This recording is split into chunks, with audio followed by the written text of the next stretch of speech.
This video is brought to you by Restaurantware. In it, we're talking about disposable straws, specifically these great hay straws.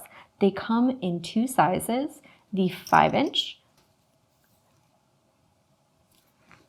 which is a great cocktail straw, or the 8-inch, which makes for a great drinking straw.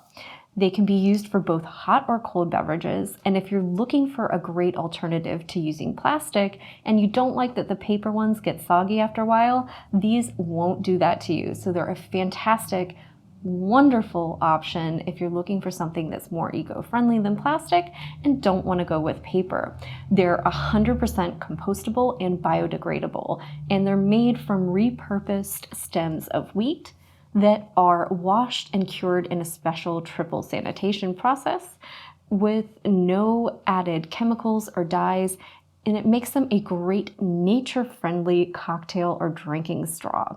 The 5-inch size is going to be great for things like rocks glasses, lowball cocktails, or most little standard cocktail glasses, and can be used as both a stir or a straw.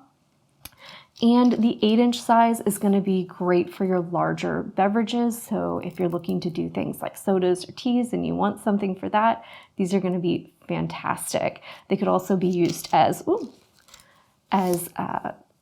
stirs for things like coffee or any hot beverage bars. So they're going to be a nice versatile piece. They have a nice natural color to them because they're made of wheat stems. So they have that beautiful kind of straw tone and a little bit of a natural feel and variation to them. So they're just a nice neutral color that's going to work well with a lot of different color schemes, aesthetics, and it's just a fantastic eco-friendly option as opposed to, say, the plastic cocktail straws and stirrers that most people use. So these are a nice kind of upscale way to have something that's eco-friendly and biodegradable at your bar for your next catered event.